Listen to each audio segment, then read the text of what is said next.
उस टाइम पे आपके प्लेयर बॉयकॉट कर देंगे या फलाना बॉयकॉट हो जाए, हम भी कर देंगे। फिर एशिया कप के बहुत नजदीक आ गए हो आप।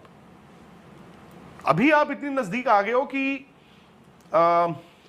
इमोशनल डिसीजन लेके आप चेंज कर सकते हो। बाकी अगर एशिया कप होगा तो मैं ये भी नहीं करूंगा, ढकोसलेबाजी भी नहीं करूंगा मैं कि मैं नहीं देखता।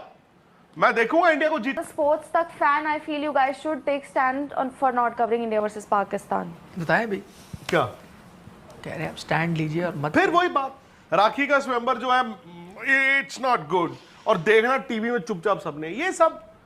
मैंने आपको बोला था दोस्तों, देखो मैं तो भाई जब ये अनाउंस हुआ था मैं तो बहुत कुछ बोल गया था, गुस्से में बहुत कुछ बोल गया था। बट वो एक्टिविज्म अब मैं करूंगा या मैं जो मेरा काम है वो करूंगा। काम ऐसे नहीं है, नहीं कि मैं 2 वक्त की रोटी के लिए, काम मेरा है to report what is happening. उस दिन मेरा व्यू पॉइंट था and because it was announced, अब मेरा व्यू पॉइंट मैटर ही नहीं करता यार, मैटर नहीं करता। हाँ, अगर उस टाइम पे आपके प्लेयर बॉयकॉट कर देंगे या फलाना बॉयकॉट हो जाए, हम भी कर देंगे फिर, और क्या। अब अभी वाले जो आपके प्लेयर्स जा रहे हैं, सपोज सूर्य कुमार या ये जा रहे हैं, इनका कोई कसूर थोड़ी है यार, इनका कोई लेना देना नहीं है यार भाई। ये थोड़ी कह सकते हैं से होता होगा कुछ की नहीं ना, इनका क्या से होगा। करंट प्लेयर्स तो कुछ नहीं कर सकते। कुछ नहीं भाई कहते हैं ना, man's gotta do what a man's gotta do. यार रोहित शर्मा से पूछा भी गया था एक प्रेस कॉन्फ्रेंस में, उन्होंने बोला भाई मैं क्या, जो बीसीसीआई वॉर से पहले की बात थी। नहीं, पर अभी भी वो तो वही करेंगे जो बीसीसीआई बोलेगा। 3 हिस्सों में बांट, एम्प्लॉय वाली बात है। 26/11 के बाद मतलब इतना बुरा नहीं था जितना ये पहलगाम और ऑपरेशन सिंदूर के बाद हुआ। अब तो आप देखो ना, कोई तस्वीर नहीं खिंचाता। लोग बुरे थोड़ी होंगे, खुशी, हर आदमी थोड़ी बुरा होगा, हमारे यहां पे भी और वहां पे भी। बट अब आप इसके बाद मतलब द वर्ल्ड हैज चेंज्ड। तो मैं ये कह रहा हूं अब पलटना पॉसिबल नहीं है। अब एक ही चीज हो सकती है जो हम कह रहे हैं कि एंड एशिया कप के बहुत नजदीक आ गए हो आप। अभी आप इतनी नजदीक आ गए हो कि इमोशनल डिसीजन लेके आप चेंज कर सकते हो। बट प्रैक्टिकल डिसीजन में ये लोग कहेंगे यार अब नहीं हो सकता, इट्स टू लेट।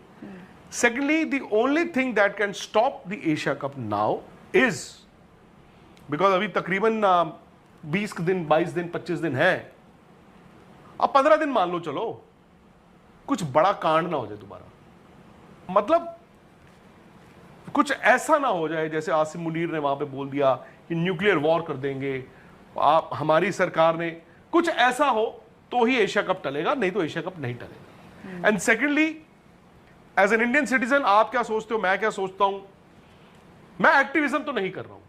मुझे ये नहीं चाहिए कि मैं ट्विटर पे अपने फॉलोअर बढ़ाने के लिए वो जो एक होता है ना, हर चीज पे अपना कमेंट, अपना मौकिफ, पता हो ना हो, तुम मैटर करते हो नहीं करते हो कि मेरे फॉलोअर बढ़ जाए, वो नहीं मैं करूंगा। बाकी अगर एशिया कप होगा तो मैं ये भी नहीं करूंगा, ढकोसलेबाजी भी नहीं करूंगा मैं कि मैं नहीं देखता। अस्सलामुअलैकुम दोस्तों, जैसा कि आप जानते हैं, आज हम बात करने वाले हैं India versus England third test match के बारे में, जिसमें इंग्लैंड ने पहले टॉस जीतकर बैटिंग का मुजाहरा किया और इसके साथ साथ 387 रन्स का टारगेट दिया, और इंडिया ने इसमें बहुत अच्छी बॉलिंग की, और जब इंडिया की बैटिंग आई तो इंडिया ने भी 387 रन्स बनाए और ये मैच बराबर हो गया। और इसके साथ साथ जब इंग्लैंड दोबारा बैटिंग पर आया तो इंग्लैंड ने इंडिया को 197 रन्स का टारगेट दिया, और इसके साथ साथ इंग्लैंड ने, जब इंडिया की बारी आई तो इंग्लैंड ने बॉलिंग भी बहुत अच्छी की और कुछ ही देर में इंडिया की 4 विकेटें हासिल कर लीं। इसके साथ साथ इंडिया का ये मैच जितना नामुमकिन नज़र आ रहा था, और फिर इसमें शुभमन गिल और जैक क्रोली की फाइट हुई और इस मैच का पलटा ही बदल गया। अब देखना ये था कि ये मैच इंडिया जीतता है कि इंग्लैंड। जब डे 5 शुरू हुआ तो इंडिया जब दोबारा बैटिंग पर आया तो रविंद्र जडेजा और मोहम्मद सिराज बैटिंग पर आए, और उन लोगों ने कुछ देर बैटिंग को बढ़ाया और बैटिंग करते रहे। और इसके बाद जब सिराज आउट हो गए और बुमराह आए और बुमराह ने भी अपनी बैटिंग दिखाई और 2 घंटे पिच पर खड़े रहे और ये मुजाहरा कर दिया कि मैं भी बैटिंग कर सकता हूँ। इसके साथ साथ इंग्लैंड ने इंडिया को 197 रन्स का टारगेट दिया था, वो नामुमकिन नज़र आ रहा था क्योंकि इंडिया की कुछ विकेट्स अभी पड़ी थीं और इंडिया को सिर्फ 50 रन चाहिए थे।